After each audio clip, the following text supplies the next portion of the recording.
फिर से मैं दोहरा दे रहा हूँ एक बार से। Number 1 is the separate entity, number 2 going concern, number 3 dual aspect, number 4 monetary measurement, number 5 cost, number 6 accounting period, number 7 realization, number 8 matching the revenue and cost, and number 9 verifiability. Okay, so let's discuss from one by one. The first one is the separate entity. First one is the concept of separate entity. The separate entity and anything is considered to be separate means the owner of the business is also considered as the separate entity. वो एक पूरी तरीके से अलग व्यक्ति माने जाएंगे और बिजनेस अपने आप में एक अलग व्यक्ति माना जाएगा। ये सेपरेट एंटिटी का कॉन्सेप्ट है। कहीं से भी ये नहीं माना जाएगा कि जिनका बिजनेस है, जिन्होंने स्टार्ट किया या जो कंपनी है, वो बिजनेस उन्हीं का है। अगर बिजनेस का लॉस है तो पूरा उन्हीं के लॉस पे हो जाएगा, ऐसा नहीं। वो सेपरेट एंटिटी होगी कि जिससे हम दो पार्टी क्रिएट हो। मैंने पीछे भी बोला है कि जिससे दो पार्टी क्रिएट हो और ट्रांजैक्शन वैलिडेट हो पाए कि ये कोई ट्रांजैक्शन हुआ है। If any person start the business, he is going to introduce some money in the business and that money should be considered capital for the business. तो क्या वो बिजनेस के लिए कैपिटल है, तो वो एक बिजनेस के लिए कैपिटल है। तो अगर वो एक बिजनेस के लिए कैपिटल है तो ये तभी संभव हो पाएगा कि जब हम ये देख पाए कि जो भी इन्वेस्टमेंट आ रहा है वो बाहर से आ रहा है। अगर हमने यही मान लिया कि इन्हीं का बिजनेस है और यही आ रहे हैं और यही लगा रहे हैं, सब कुछ एक जैसा है, तो वो पर्सन या वो लोग, ग्रुप ऑफ पीपल और बिजनेस, ये सब एक हो जाएगा। तो जो आने वाला कैपिटल है बिजनेस के अंदर, how can you going to identify it? So always business should be considered as a separate entity and the persons running are considered as separate for the business. ये अकाउंटिंग के लिए पहला आपका concept है। तो ये कॉन्सेप्ट हो गया। तो फिर अगर कोई भी कैपिटल आती है तो आप वाला रूल, जो भी आपके 3 रूल्स हैं, 3 गोल्डन रूल्स, उन हिसाब से आप एंट्री को डिसाइड करिए ट्रांजैक्शन को और एंट्री को डेबिट क्रेडिट कर लीजिए। सेम बिजनेस के ओनर्स अगर बिजनेस से पैसा बाहर लेके जाते हैं या कोई एसेट या कोई सामान बाहर लेके जाते हैं तो that should also be considered as drawing. तो ये माना जाएगा कि उन्होंने बिजनेस से लिया, ये नहीं कि मेरा ही पैसा था, हमने लगाया था और लेके चले गए। तो ये एंट्री ऐसे डिफाइन हो पाएंगी फर्दर। तो that should be considered as a separate entity. This was the first point. Second, the going concern.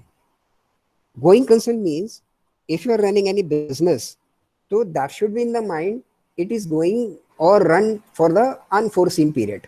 वो लगातार कुछ समय के लिए चलता ही रहेगा, चलता ही रहेगा और चलता ही रहेगा। ये नहीं माना जाएगा कि अब ये आगे बंद हो जाने वाला है, कि जिसके कारण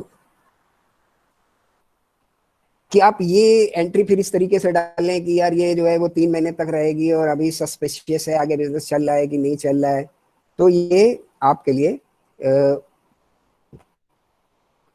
ये मान के चलना पड़ेगा बिजनेस इज गोइंग और going to be continue for the foreseeable period. लगातार हर समय के लिए चलता ही रहेगा, that is the going concern.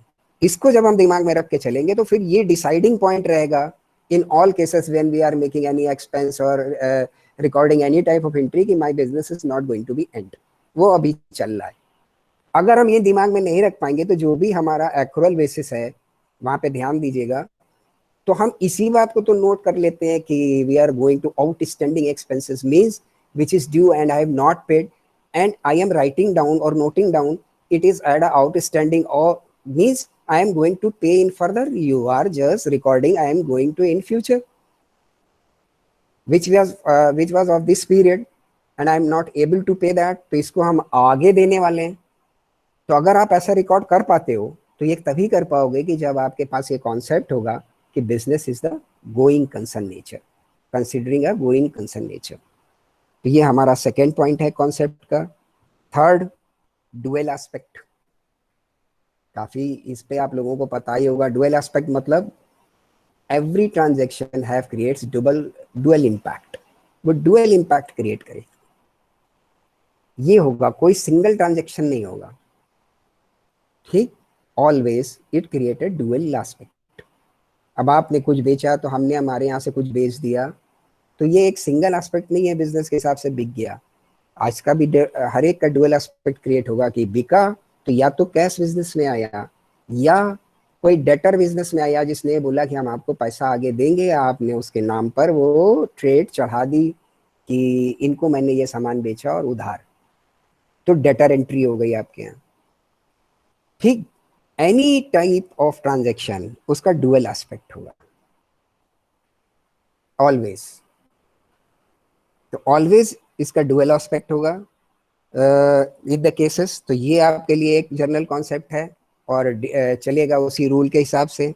चौथा, मनी मेजरमेंट, मींस कि वो ही ट्रांजैक्शन केवल रिकॉर्ड किए जाएंगे कि दैट कैन बी वेरीफाइबल और measured in the terms of Montreal aspect, जिनका मुद्रा के रूप में कुछ मूल्यांकन किया जा सकता है, वही केवल रिकॉर्ड किए जाएंगे, ये ध्यान रखना है।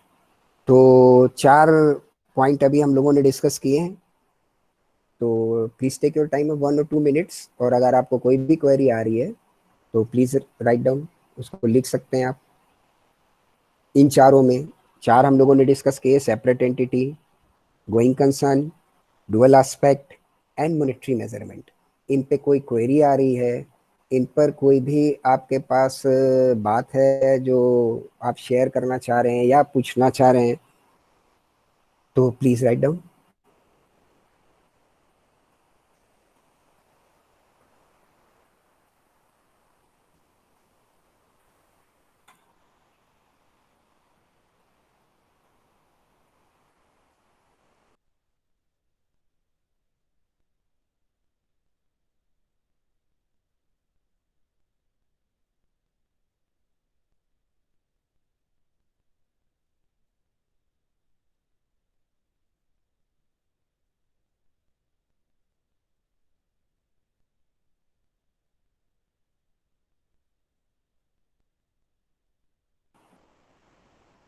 यस, एनी क्वेरी बच्चों, please any query. No, from Rishabh it is no. और भी कोई है जिसके पास? No no no, everything is clear, okay. चलिए, तो ये 4 पॉइंट वैसे भी काफी पुराने हैं, तो ये ऑलरेडी आपकी तरफ से सब नो आ रहा है। तो then we are moving further अपने कॉस्ट और अकाउंटिंग पीरियड पर और रियलाइजेशन पर और मैचिंग पर और वेरीफाइबिलिटी पर। अब पता नहीं क्यों मुझे ऐसा लगता है कि ये जो आप लोगों का वॉइस शेयर बंद है, इससे आप ही को नुकसान है, क्योंकि if you're going to talk and clear yourself with your views, then I am better able to understand where you are and where you are actually standing, and then I am equally help you to take the position which is relevant regarding the topic or the discussion. लेकिन अब इसकी तो मजबूरी है, आपको लिख के ही अपनी बात कहनी पड़ेगी जो भी हो, ठीक है। कुछ चलिए, कॉस्ट कॉन्सेप्ट के हिसाब से हम ये चाहेंगे कि आप लोग इसमें, fifth is the cost concept, तो कॉस्ट कॉन्सेप्ट के हिसाब से आप लोग बताइए कि क्या चीज हो सकती है, और मतलब क्या है इसका, कुछ हल्का सा आइडिया लिख के दे सकते हैं आप मुझे।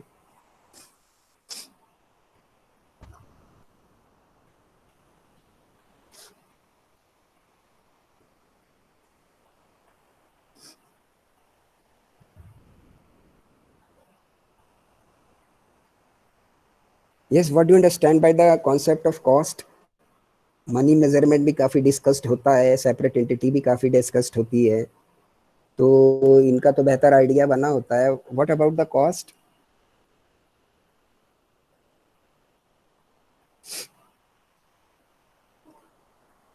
Please. We record asset at the price it was bought, good, ठीक है। ये बात बिल्कुल ठीक है। करेक्ट। मीन्स आपके लिए जो बहुत ही कॉमन बात जो लिखी ना, हिस्टोरिकल कॉस्ट, ठीक, all are writing in the right way, means the historical cost, कि हमने जिस समय जो एसेट परचेज की थी उसी से लेके चलेंगे उसको, और जो भी डेप्रिसिएशन या फर्दर कुछ करना है उसी पे करते चले जाएंगे, not with the price of the current period, कि हमने ली 10 साल पहले थी, तब उस समय मान लीजिए 2 लाख रुपए की थी, तो आज के समय में अगर वो 10 लाख रुपए की हो गई तो 10 लाख पर उसका वैल्यूएशन हम बिजनेस में नहीं लगाएंगे। बिजनेस में किस पर वैल्यूएशन लगाएंगे? At the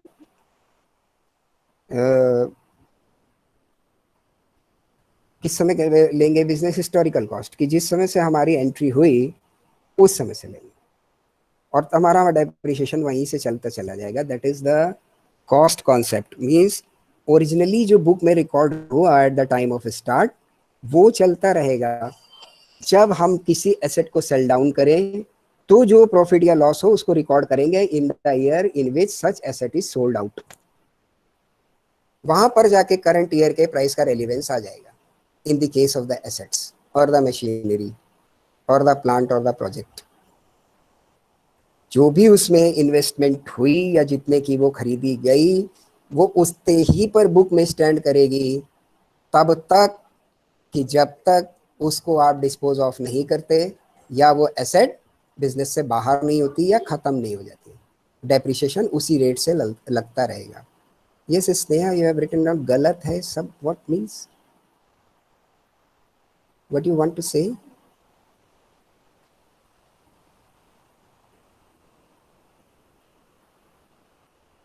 Sneha Yadav,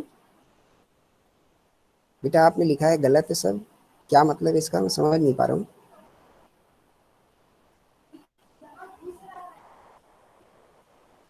okay, meeting left.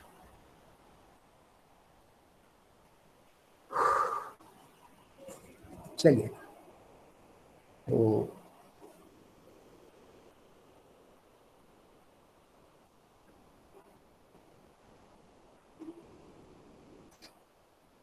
आपके नाम से 2 लोग ऐड हैं।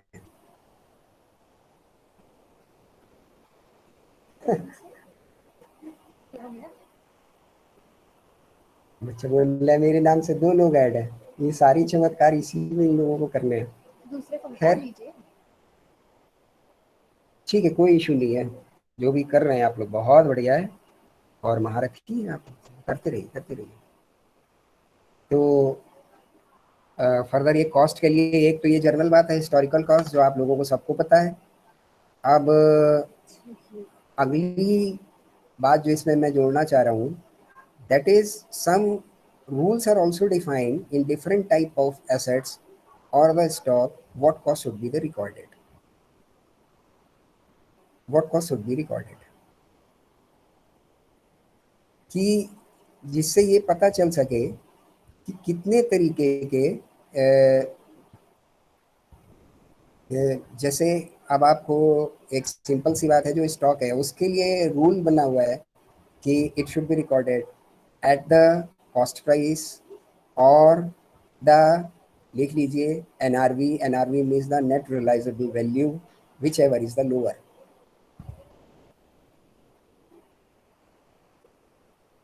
Which ever is the lower.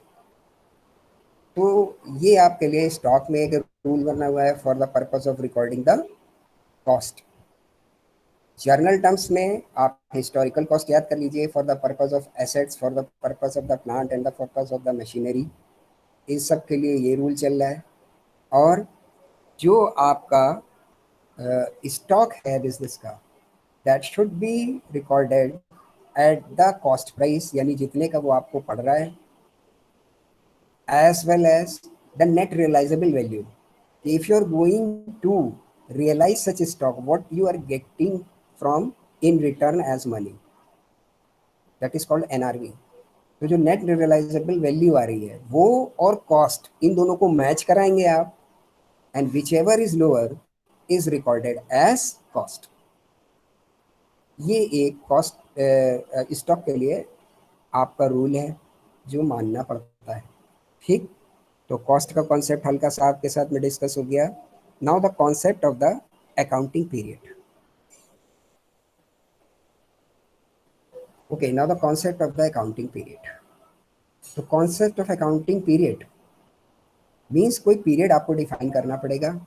ये मेरा अकाउंटिंग पीरियड है और इस पीरियड में होने वाली सारी ट्रांजैक्शंस को मैं रिकॉर्ड करूंगा. इनके बेसिस पर ही अपना profit and loss and further balance sheets या फाइनेंशियल पोजीशन डिफाइन करूंगा. ये रूल है. तो this is called the concept of accounting period. अब डिफरेंट डिफरेंट बिजनेस में कई सारे तरीके के अकाउंटिंग पीरियड भी हो सकते हैं. ये तो जनरल बात है, ये तो आपको बुक्स में लिखी मिल जाएगी, आप इसको अच्छे से पढ़ लेंगे.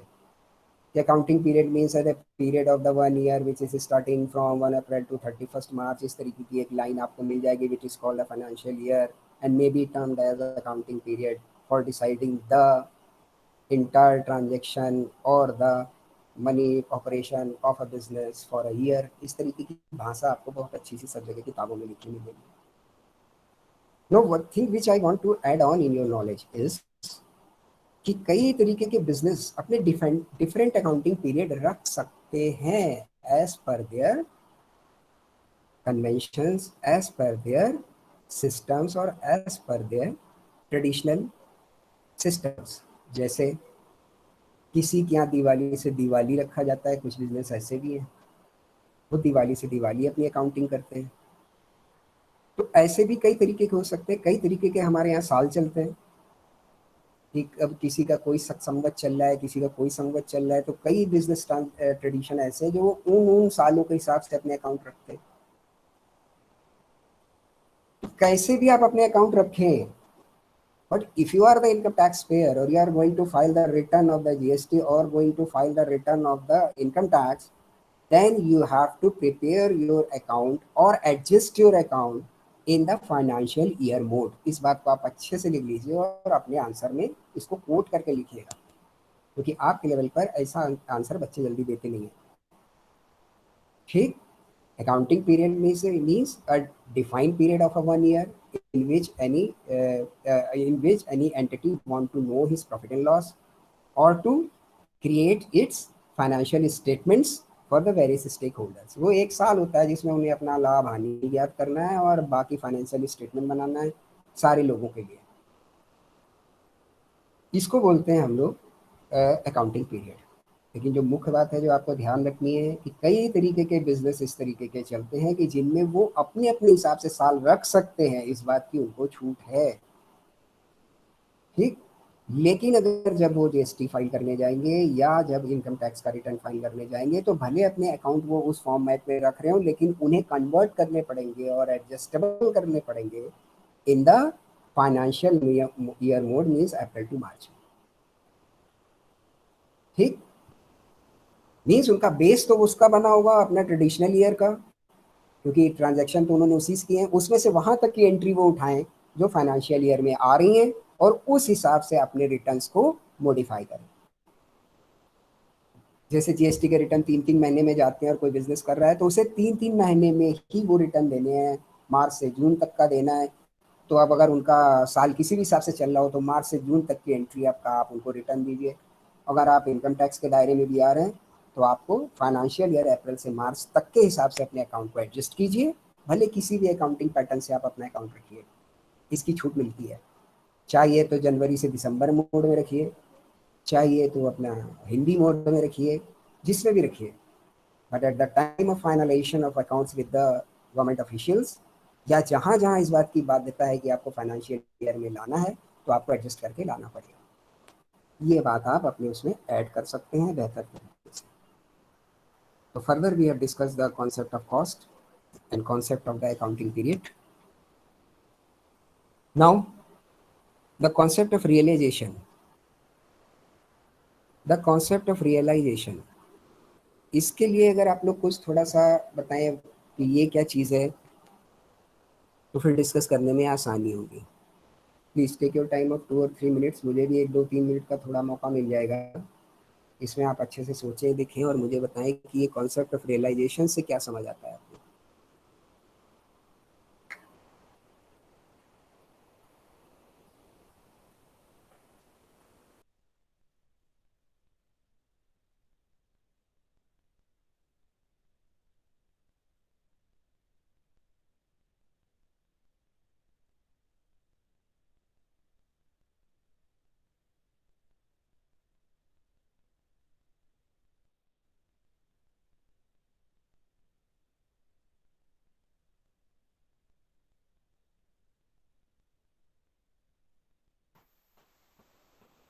Yes, anybody?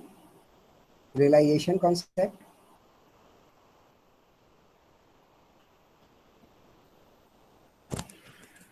Yes, realisation concept कुछ बताएंगे आप लोग, फिर आगे बढ़ते हैं हम लोग। एक तरफा तो बेहतर नहीं है, प्लीज ट्राई, क्योंकि शुरुआत वाले तो बहुत सुने हुए होते हैं।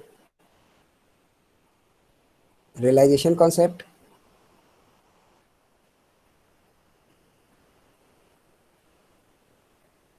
realization is advance payment for services. Okay, anybody else?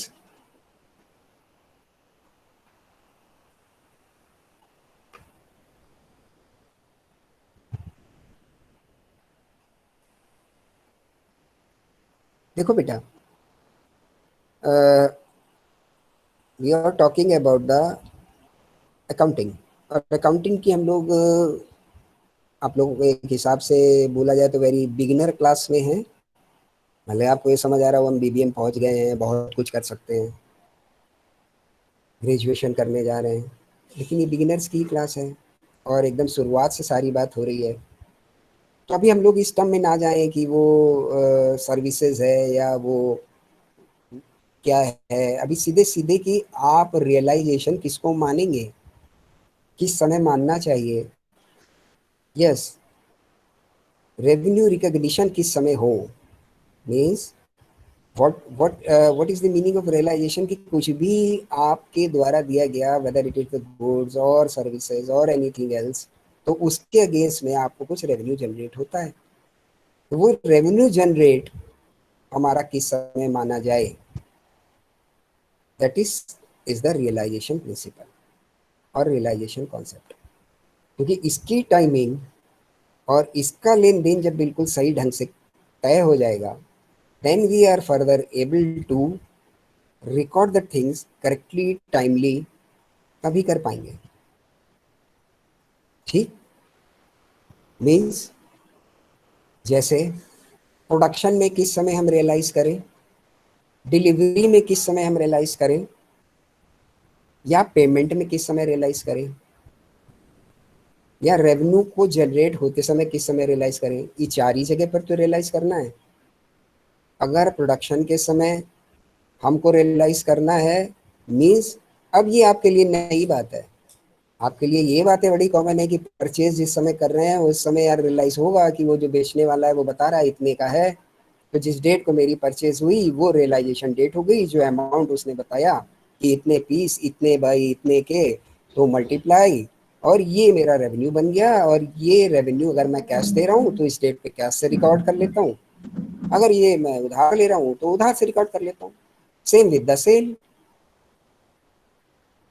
Means payment. Sale में भी आप कर सकते हो, और किसी से आप काम करा रहे हो, मजदूरी करा रहे हो, किसी से कोई और काम करा रहे हो, उसको पेमेंट कर रहे हो, पेमेंट में भी आपकी ये सारी चीजें हो जाएंगी। डिलीवरी मतलब सेल, उसमें भी सारी चीजें हो जाएगी। Now what about the production, इसमें कहाँ रियलाइजेशन है बेटा?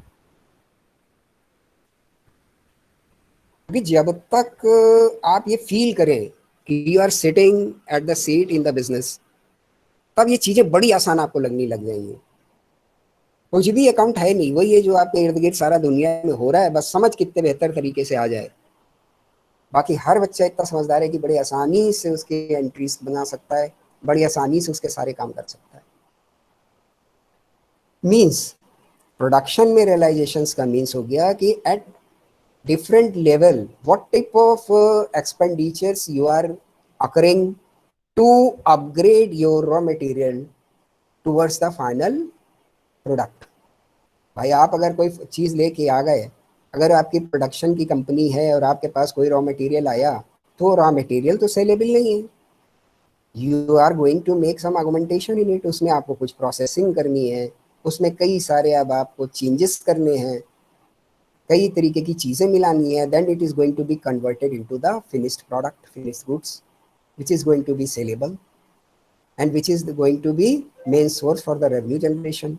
तो जब आप रॉ मटेरियल से और फिनिश गुड्स तक पहुंचेंगे, तो उस दौरान आपकी कितनी सारी कॉस्ट खर्च होती चली जाएगी बीच में, वो रियलाइज करनी है टाइम टू टाइम। मीन्स ये अगर आप हमें एक छोटा सा एग्जांपल ले कि कोई चीज़ हम रॉ मटेरियल लेके आए और वो 1 महीने के बाद हमारी एफजी में कन्वर्ट होती है, इतनी प्रोसेसिंग है उसमें, तो उस 1 महीने में कई लेवल पर कई सारा बेटा पैसा खर्च हो रहा होगा।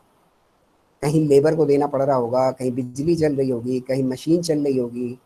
तो ये जितने खर्चे होते चले जा रहे हैं, ये आप रिकवर तो उस फाइनल प्रोडक्ट से ही करोगे ना। अगर उस फाइनल प्रोडक्ट से रिकवर करने वाले हो तो इतने स्टेज पे जो आपका गुड्स पड़ा हुआ है, means processed, semi processed, processing की लेवल्स हैं।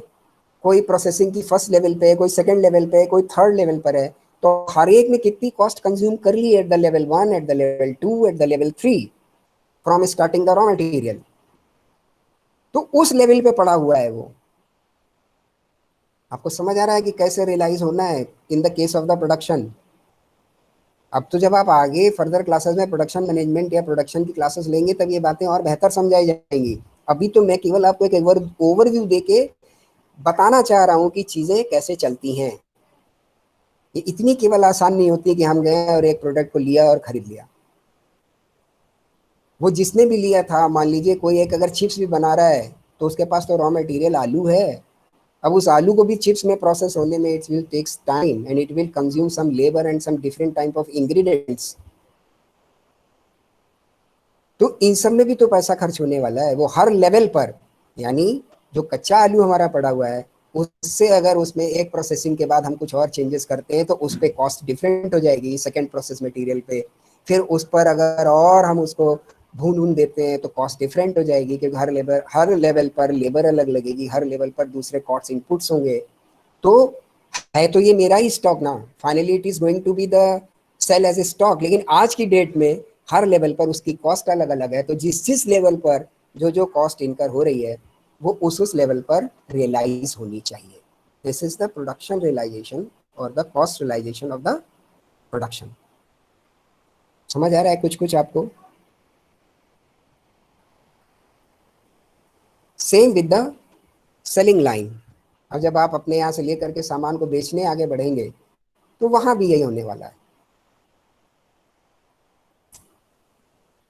वहां भी यही सब होने वाला है।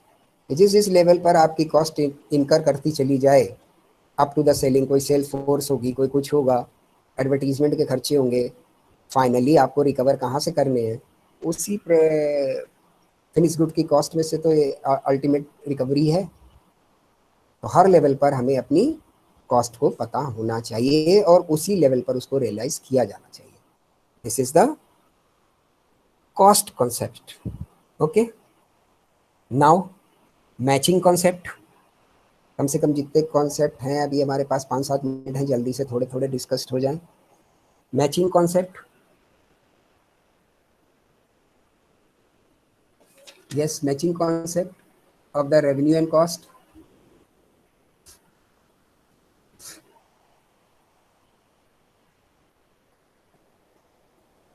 जल्दी से बताइए बेटा, आपकी तरफ से एक लाइन आए फिर मैं आगे बढ़ता हूँ। Matching concept.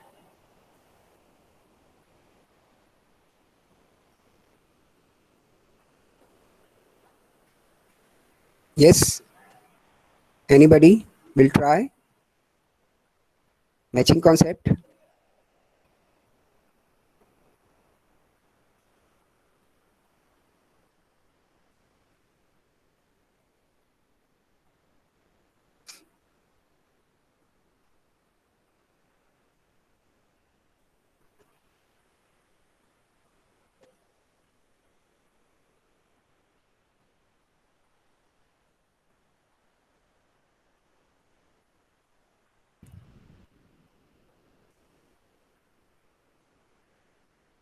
ओके,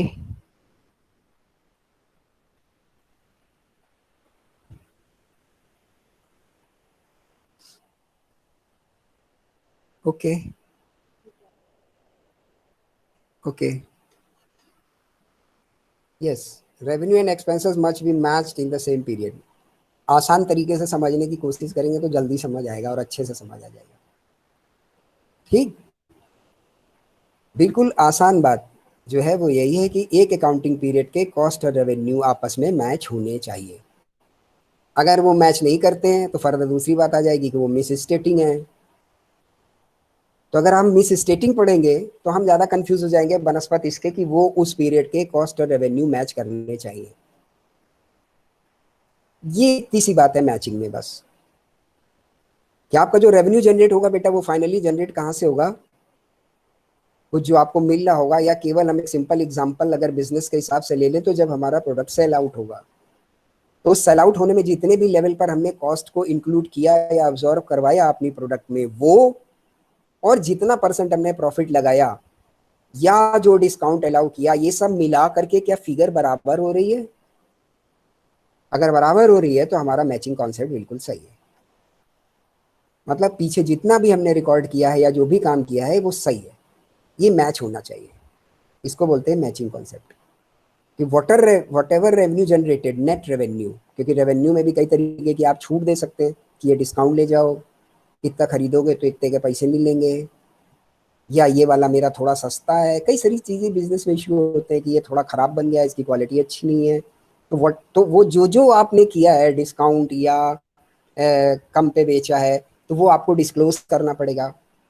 पता भी तो चले कि हमारी 100 रुपए की चीज़ अगर 90 की बिकी तो उसके पीछे कारण क्या था, उसके पीछे क्या डिस्काउंट कारण था या कोई और कारण था।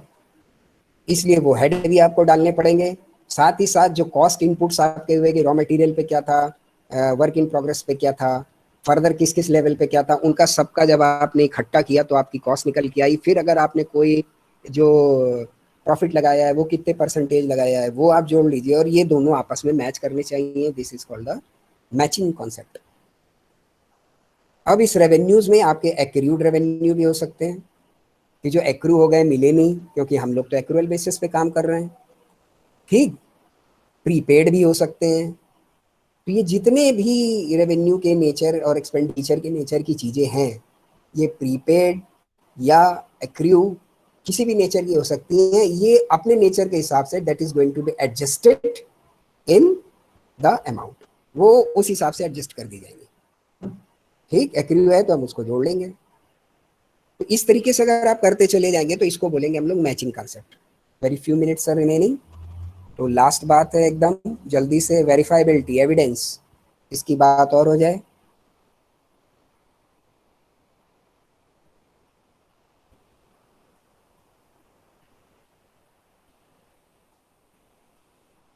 जल्दी से बेटा बताइए, इसको खत्म करें, बस 2-3 मिनट हैं।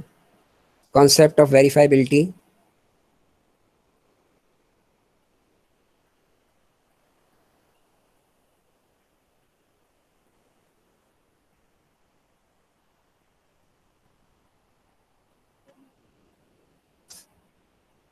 जल्दी बच्चों, बेसिकली मीन्स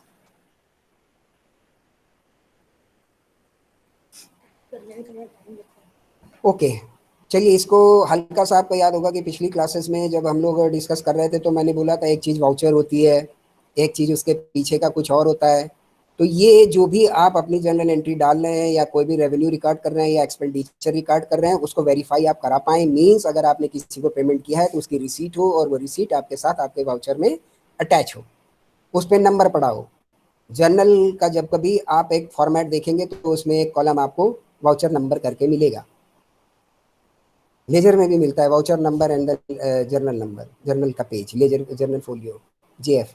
तो ये जो वाउचर नंबर है मीन्स उस जगह पर आपने अपने उस रेवेन्यू को या एक्सपेंडिचर को वेरीफाई टर्म में रिकॉर्ड किया है।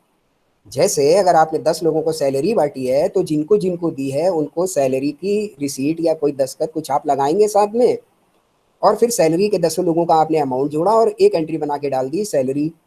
तो अगर अब हमें ये देखना है कि ये जो 2 लाख की 4 लाख की सैलरी पे हुई, ये किसको किसको हुई, किसको कितनी कितनी मिली, किसका क्या क्या पीरियड था, तो इसके लिए बैकहैंड डेटा आपका वो वाउचर्स होंगे। And this is called the verifiability, verifiability concept.